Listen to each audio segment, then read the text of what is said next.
foi assim, a gente estava lá na faculdade e chega lá um cara para dar uma aula, uma palestra lá na faculdade. O cara do coordenador do curso de administração lá chamou o cara e falou assim, tá aqui o cara, ele é do conselho da Ultrapar, o pai dele foi ministro aqui do Brasil, um cara importante e tal, mas ele hoje em dia fala sobre economia austríaca, etc. Ele estava dando uma palestra aqui. Chega lá o Hélio Beltrão, do Instituto Mises. Ele dá tal da palestra e a gente fica assim, maravilhado, né, com aqueles conceitos de liberdade econômica, de desenvolvimento, de estrela do mar, etc e tal, fantástico. Aquelas coisas que não se fala na escola brasileira, né? Que não se diz em lugar nenhum. E é tudo muito... aí, juntando aqui um pouco, é o que o professor Olavo fala, a verdade é auto-evidente. Sim. Quando você está diante de uma coisa que é verdade, você sente, por algum motivo, aquilo grita para você. Uhum. E eu acho que foi um pouco o que ocorreu ali. O Hélio trouxe alguns conceitos sobre regulamentação, sobre liberdade econômica, etc., sobre descentralização do poder, que a gente falou assim, cara, perfeito. É isso. E aí, no final, Sabe como é que foi comigo? Caiu na minha mão um livrinho. Chamado As 6 Lições. As 6 Lições. Espetacular. E aí, cara, aquele você livro vai lendo aquilo cara. E fala, meu Deus Leia aquele do livro. céu. Só lê aquilo, cara. Meu Deus do céu, como é cristalino, né? Dali pra frente, você tem que sair atrás. O Mises tem uma didática, né? Ele tinha uma didática muito boa. E daí a gente, na saída, falou com o Hélio, trocou uma ideia, conversou um pouquinho com ele e tal, e ele super carismático, ele falou assim, não, peraí, só um pouquinho. Aí ele chamou outro cara, falou assim, olha, esse aqui, tá aqui o Guilherme, ele estuda nessa faculdade de vocês aqui, conheçam ele se vocês não conheciam ainda, ele já tá montando um grupo de estudos aí, se reúnam e tal.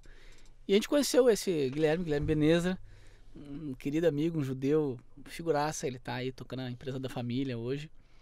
E ele na época era um fenômeno, montava grupos de estudo liberais e tudo mais, e ele era super ativo e tal, o Hélio era fã dele. E a gente começou a se reunir com ele, fazer grupos de estudo e tal. Teve um núcleo importante em Porto Alegre, não teve? Teve um núcleo liberal importante lá, muito, não teve? Muito, teve, totalmente. Acho que você vai entender melhor agora que eu vou desenvolver a história. Nesse grupo, eu lembro que o Lucas ele ficava meio de fora. Assim. O Lucas sempre foi um cara mais desconfiado. O Lucas é muito cético. O Lucas é o cara assim, da linha editorial da Brasil Paralelo. Hoje ele é responsável pela divisão de documentários. Uhum. Mas ele sempre foi o cara que puxou a régua na parte de roteiro, de pesquisa e tal, né? Quando a gente estava muito convencido de uma ideia, ele era o cara que chegava lá e dizia, opa, acho que não é bem por aí, né? Vamos entender mais, vamos pesquisar o outro lado também e tal. Mas eu já mais político, mais do relacionamento, me joguei nesse grupo, participava todo sábado. Daqui a pouco chega um colega lá no grupo, começa a participar, um menino descendente de holandês, do interior do Rio Grande do Sul, começa a participar, e daqui a pouco ele fala, cara, eu vou concorrer a deputado. Um tal de Van Hatten? Um tal de Van Hatten. Sabe como é que é a minha relação com o Van Hatten? O Van Hatten, morando na Holanda, estudando na Holanda, ele manda pra mim um depoimento sobre o meu podcast. Você tá cara, brincando? escuta o teu podcast, não Você sei tá o que, ele mandou pra mim. E foi tão legal o depoimento que ele mandou, porque ele fazia um comparativo entre a dificuldade de ser empresário no Brasil com a facilidade de ser empresário. Ele contava, vou te contar a minha experiência, em quanto tempo eu levei pra abrir uma empresa aqui. Ele mandou isso por escrito. E foi tão legal o depoimento que eu fiz um programa. Montei um programa e falei, olha, vou ler no programa a carta que eu recebi de um rapaz que mora lá, Marcel Van Hatten, né? E botei no programa, foi ao ar, foi muito legal. Depois ele veio pra cá e ele entrou em contato.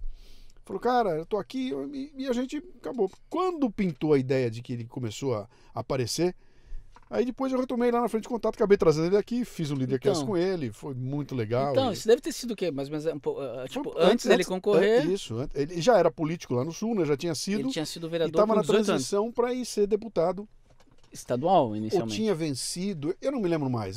Foi num período antes dele ir para Brasília, né? Ou ele estava a caminho de Brasília, alguma coisa assim, né? Não, porque ele muito jovem, foi vereador lá no município que ele nasceu, em Dois Irmãos, lá no interior do Rio Grande do Sul.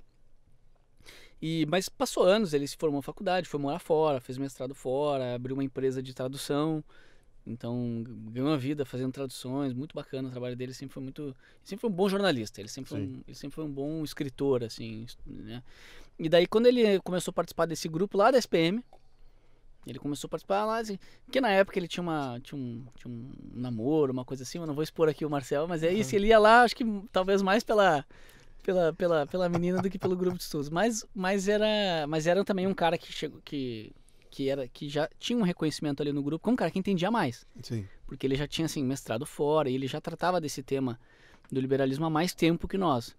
Então a gente escutava ele também, era um cara que tinha um respeito no grupo ali. E ele, quando falou que ia concorrer, a gente ficou muito assim, poxa, que coisa maluca, né? Porque ninguém... Na época, a sensação que dava ainda era que ninguém estudava aquilo que a gente estudava. Ninguém pensava como a gente pensava. Ninguém achava que o Brasil podia não ser de esquerda. Ninguém achava que o Brasil podia ter livre mercado. Ninguém achava que sabe? A sensação é que ainda estava totalmente isolado, sozinho. Uhum. E aquele... Eu acho que era pior que isso. As pessoas pensavam que o Brasil era livre mercado. Pior, elas achavam que era. Que era, né? exatamente. Não, tá bom assim, cara. Tá ótimo, já tem muito neoliberalismo aqui, já. É isso aí. Uma ameaça, né? Então aí a gente falou assim, não, cara, vamos te ajudar e tal, mas, cara, vai ser uma loucura aí, tipo, não vai ter resultado, mas a gente te ajuda, vamos lá. A gente começou. Aí com essa minha loucura de empresário de banda, de empreendedor, de gerente de marketing e tudo mais, eu peguei já de cara e quis ajudar muito ele nessa parte de organizar a campanha, de organizar a imagem, de organizar, né? E isso foi... E aí foi que ele falou assim, cara, putz, eu quero que tu seja meu coordenador de campanha. Porque, putz, não tem ninguém com essa experiência e tal. Pra estadual. Aí eu falei, putz, não, Marcelo, muito... Cara, putz, eu tenho um histórico, né? Tive umas dificuldades, empreendi, fiz maluquice, agora eu tô começando a me acertar na minha carreira e tal. E lá crescendo, né? Quer dizer, a equipe crescendo, o Valerinho lá meu braço direito, a gente trabalhando bem, crescendo e tal. A empresa também crescendo, o cara super empreendedor lá, o diretor. Então o Diogo, que até hoje é meu grande amigo. E daí passa mais um tempo e eu continuo ajudando, assim, porque era uma coisa muito apaixonante, assim, né?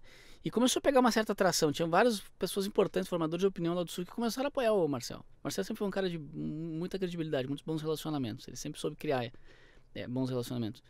E começa, eu lembro até hoje, eu tiro sarro, porque tem o Ricardo Gomes, que é o vice-prefeito de Porto Alegre hoje, né? Amigo nosso, tem cursos na Brasil Paralelo. Na época eu não conhecia ele, e ele tinha sido o presidente do IEE.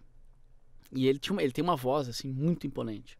Tipo essa tua, assim, né, de entrevistador. E ele me liga um dia e fala assim, ô Henrique, tudo bem? Então, não, nós gostaríamos muito aqui que você assumisse a campanha do Marcel. Começa a fazer uma pressão. Tipo, o Marcel tava meio, tipo assim, não tem quem faça esse trabalho sujo aqui, né? O trabalho de ir pra lá e pra cá.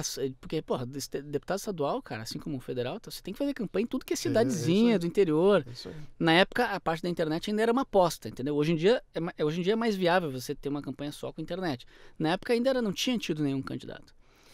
E, bom, em resumo da história, eu aceito a loucura, saio fora, o Valerinho assume meu lugar como gerente de marketing lá na SP Tour, foi também ótimo para ele, que ele cresceu muito lá depois, e eu me jogo na campanha do Marcel, como coordenador lá da campanha dele, e a gente começa para lá e para cá, de uma hora para outra, né, subir, descer a estrada no sul, ia para Dois Irmãos, fiquei próximo da família. Foi você que botou ele no parcão lá, com o megafone na mão? Eu tava junto, né, não foi eu que botei, mas foi, não fui eu, mas foi, eu tava lá.